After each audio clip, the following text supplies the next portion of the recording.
A ver, a mí la ley de racionalización y sostenibilidad de la administración local no me gusta en su orientación, y además me parece que está hecha a partir de unas asunciones cuestionables, pero sobre todo, incluso asumiendo las premisas de las que ellos parten, ponen en marcha políticas que son manifiestamente incoherentes.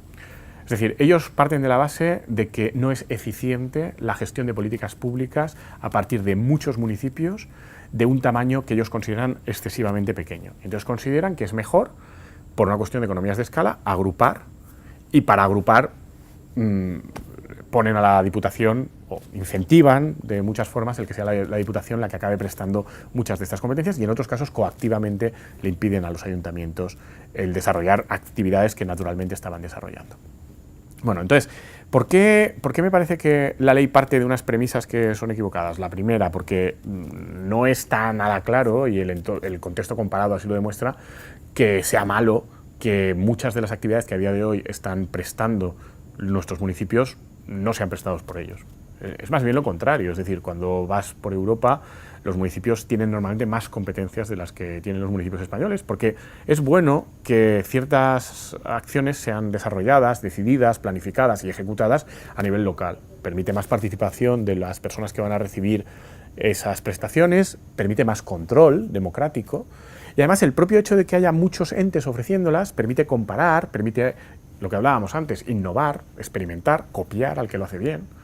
Permite también controlar costes, porque tienes distintas personas haciendo lo mismo y puedes ver quién lo hace más barato y quién menos. Entonces, normalmente los ayuntamientos se copian si ven que uno lo está haciendo más barato. Y también, al diversificar los actores, normalmente contiene al poder, y contener al poder normalmente sale barato. Una cosa que no se entiende en España del federalismo y la distribución territorial del poder es que en casi todos los países que han apostado por esa vía no se ha hecho para derrochar, como parece que en España se piensa, ¿no? Es que es muy caro tener 17 autonomías y 8.000 ayuntamientos. No, es al revés, se hace para ahorrar, porque limitar al poder te permite ahorrar. Pero encima de esa premisa deduce la ley una serie de cosas que son directamente incoherentes. Por ejemplo, se empeña en reducir el número de ayuntamientos e intentar hacerlos más grandes. Bueno, si reduces el número de ayuntamientos y los haces más grandes, no tiene sentido quitar competencias. Es decir, justamente en Europa, cuanto más grandes son los ayuntamientos, más competencias ejercen. Como por otro lado es normal, porque tienes más capacidad de actuación sobre más ámbitos de la vida local. Bueno, pues aquí lo hacen al revés. A la vez que reducimos ayuntamientos y los hacemos más grandes, les quitamos competencias. En el fondo, ¿de qué va la ley? La ley va de un establecimiento de mecanismos de control desde arriba para intentar contener el gasto, más, creo, propagandísticamente que con vocación de eficacia. Esto es básicamente que desde Europa, desde la famosa troika a cambio del rescate bancario, le dicen a la administración española que tiene que ahorrar una determinada cantidad de dinero, los famosos 8.000 millones de euros, que primero son en un año, luego en 2, luego en 5, no se sabe muy bien, pero vamos, hay como 8.000 millones de euros que hay que ahorrar, y entonces el propio Estado tiene muy claro que a sí mismo no le apetece aplicarse recortes ni regímenes, que a las comunidades autónomas va a ser más complicado porque va a haber más oposición política, pues bueno, los ayuntamientos, que es cómodo. Entonces hacen una ley diciendo a la Unión Europea, de aquí vamos a ahorrar, pero en la práctica los ahorros van a ser muy cuestionables, porque aprovechando eso lo que sí que dicen es, bueno, pues voy a controlar las prestaciones que haces y las voy a recentralizar en las diputaciones provinciales, que a la actual mayoría política, por alguna razón, que yo creo que es más atávica y en el subconsciente, que una cosa freudiana, ¿no?, que otra cosa, pues les gustan. Entonces, ¿cuál es el efecto de pasar todo esto a las diputaciones provinciales? Que cambias los mercados de escala. Si cambias los mercados de escala, ¿se pueden producir economías de escala? Sí, es posible en cierta prestación que se produzcan economías de escala. Lo que ocurre es que normalmente cuando los ayuntamientos tenían detectado que un determinado servicio era muy caro de prestar en solitario y que agrupándose iban a conseguir un ahorro sensible, ya se habían agrupado voluntariamente, por medio de consorcios, de mancomunidades, o en ocasiones diciendo a la Diputación, hágalo usted, y lo hacían voluntariamente. Hay muchas cosas que hacen las diputaciones porque los ayuntamientos más pequeños preferían que las hicieran ellos por economías de escala. Es decir, esto ya pasaba. Entonces, ¿va a haber servicios adicionales que vayan a tener esas economías de escala? A mí me parece muy dudoso. Eso sí, al hacer eso cambias la dimensión del mercado y a los actores.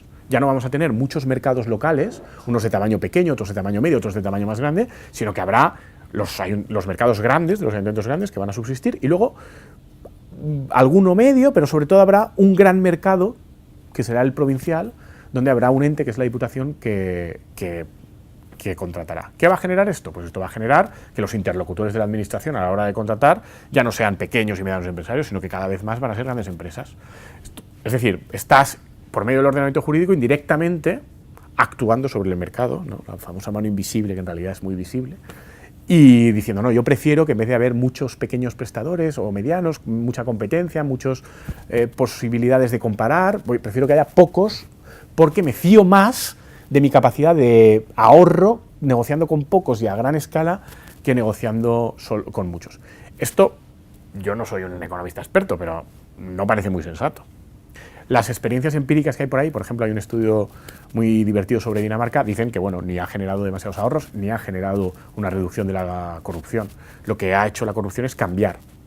Los actores que antes se corrompían ahora son distintos, pero cuantitativamente más o menos sigue siendo igual. Es decir, responde más en el fondo la ley a una obsesión recentralizadora de tener el control, de disminuir instancias de representación política y participación, de jerarquizar verticalmente, que a una verdadera vocación de ahorro, a mi juicio. Y la prueba última de esto es que si de verdad hay que ahorrar, habría que haber ido a las administraciones que tienen un problema mayor de déficit, que no son los ayuntamientos. Los ayuntamientos a día de hoy están equilibrados en España, que más o menos acaban teniendo todos ellos, el conjunto de todos ellos, un 0% de déficit al año, tienen un porcentaje ínfimo de la deuda pública española. Y no solo eso, sino que cuanto más pequeños son, menos deuda tienen, porque se manifiesta esta realidad de que el tamaño genera descontrol.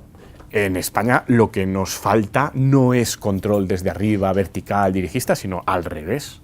Lo que nos falta es posibilidad de tener mecanismos de participación desde abajo que generen incentivos correctos a los gobernantes de actuar y controles, que supongan controles respecto de su acción. Y que al dar a los ciudadanos la posibilidad de participar, poco a poco los formen en esa participación. Porque es cierto, y es un argumento que se emplea recurrentemente, esto de que en España la gente no participa y que cuando tiene cauces no los usa. Y que ahora se pone en marcha el proceso de información pública para alegar sobre el plan de movilidad urbana de la ciudad de no sé cuántos y nadie participa. Y es verdad, pero claro, es verdad porque el ciudadano no está educado en hacerlo porque tiene tan pocas posibilidades de hacerlo, tiene tan poca percepción de que esto que él hace, si lo hace en materia de participación pública, va a tener un significado que no se aprende.